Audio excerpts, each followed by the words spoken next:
So to start, we're going to remove the headlight bezel.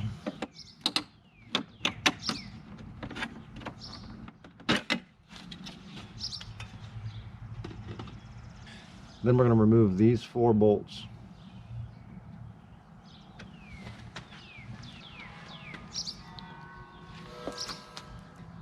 Which are 5mm.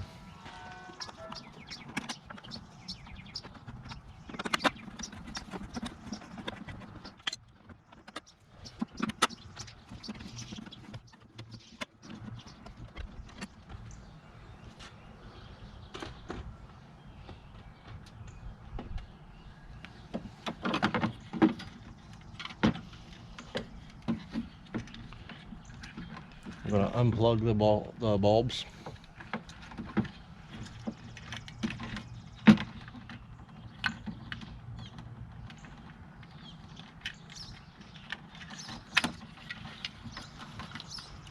There are 2 tabs, one on each side. Just pry them open away from the plug and then push out. These silver screws are your adjustment to aim the headlight. You don't want to adjust those unless it's on the bike and you want to do that.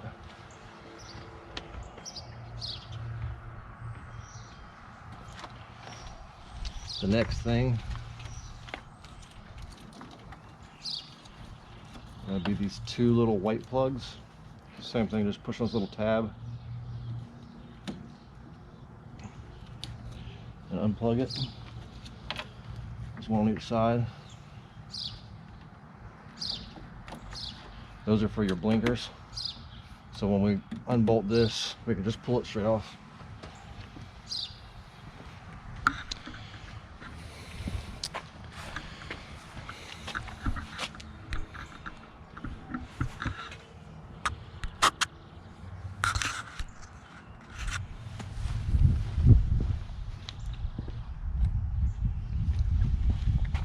Next, we need to remove the speaker grill.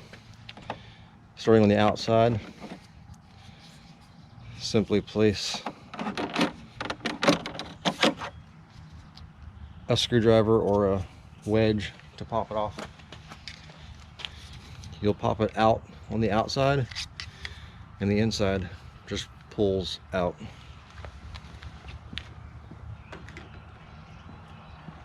And you'll do that on both sides.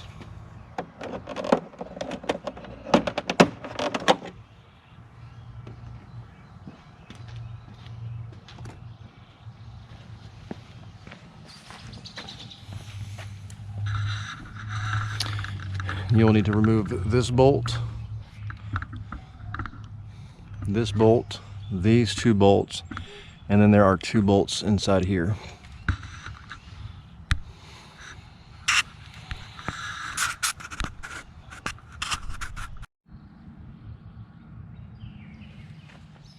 These bolts are 4mm.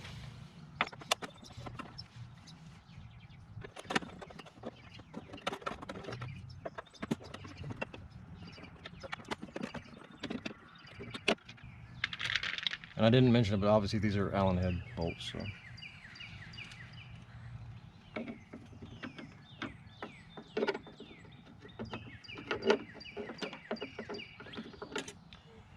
And I was smart and did not reinstall those bolts last time, so but you will have 2 bolts there if you haven't left them out from the last time. And then repeat on the other side. All right, once all of those fairing bolts are loosened, now you're just going to grab right here, pull out, and then pull out.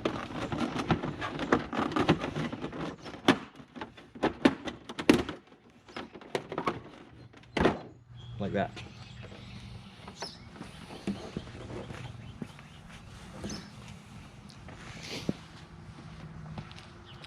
So I've already installed aftermarket speakers and an amp, and this is my weather protection for the amp. So if any rain comes down, it'll run off of this and down away from the amp. So I'm going to change my 12-volt socket.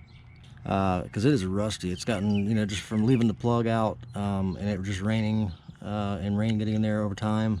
You know, this is a 2013, so it's pretty rusty inside there. So I got this off of Amazon. This is a dual USB connector.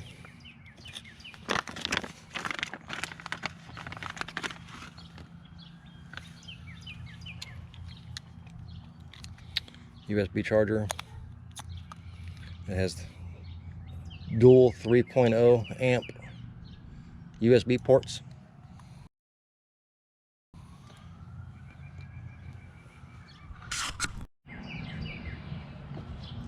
I'm going to unplug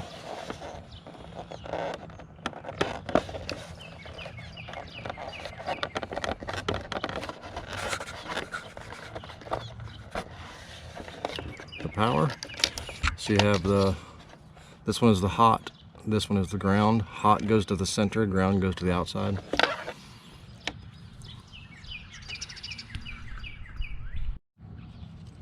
So I'm not sure if the camera can pick this up or not, but on the top and bottom there are a couple of push pins, tabs that you have to depress, and then it will slide out the front.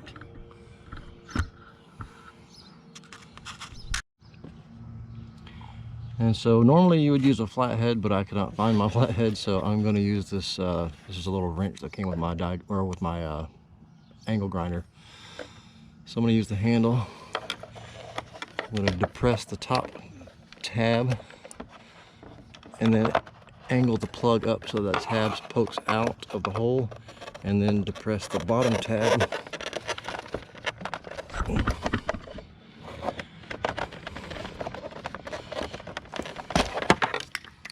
And then it falls out.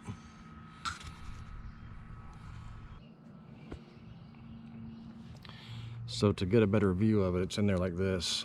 There is a tab here that you press down, it just locks in. And then one on the bottom, same thing, it just locks in. You just unhook those and it slides right out.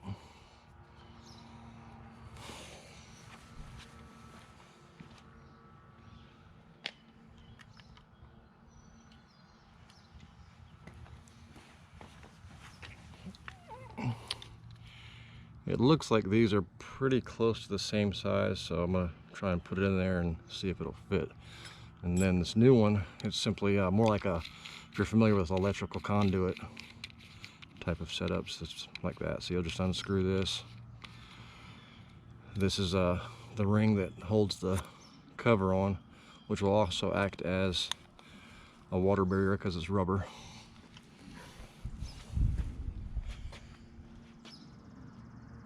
So I'm going to slide it through.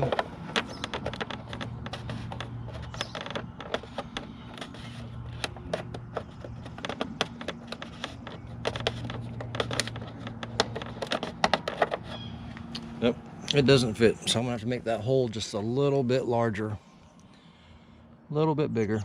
Have to shave it out like it's literally just catching on the very edges of the threads.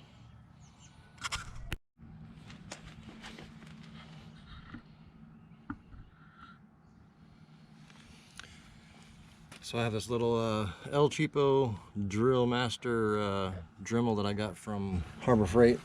I've used it once, so it's already paid for itself. And if it lasts for this job, then I'm doing pretty good. But I'm just gonna go in here and open this hole up just a little bit more.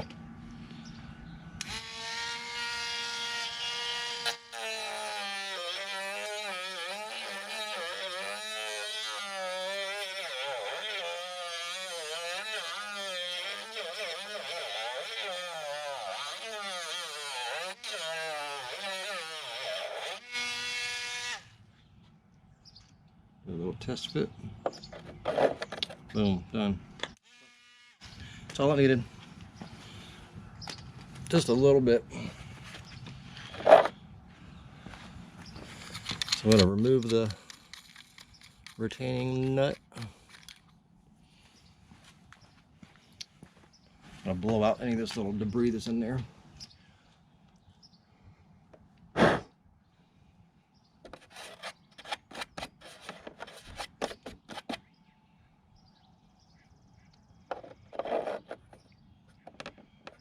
slide that in so that it's sitting straight up and down. And then install the lock ring.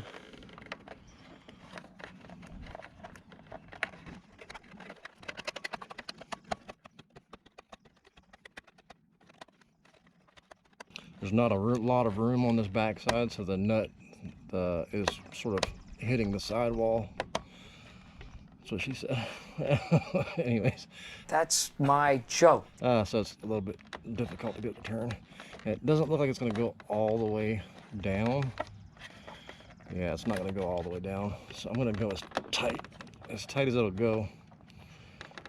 And it's locked in there pretty tight. I'm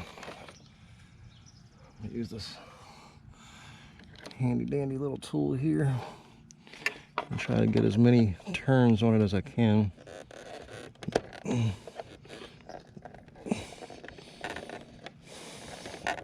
That's about all I'm gonna get.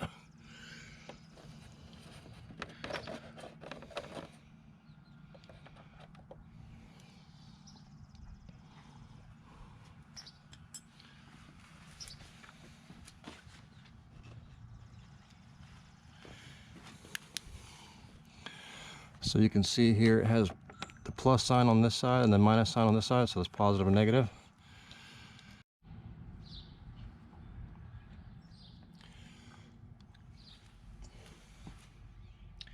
Alright, so as you can see from the factory, this has two different size pins on it, tabs. So the factory ground wire will fit on this new plug, but the factory positive wire, I will need to put my own spade connector on. Alright, so it came with its own wiring kit, but I already have a spade connector, so I'm just going to use my own. So I'm just going to cut off this end, strip the wire back.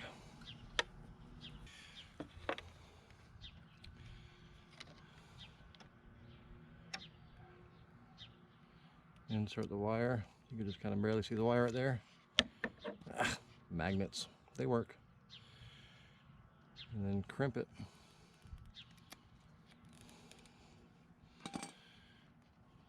And it's on there good. So I will slide the negative on,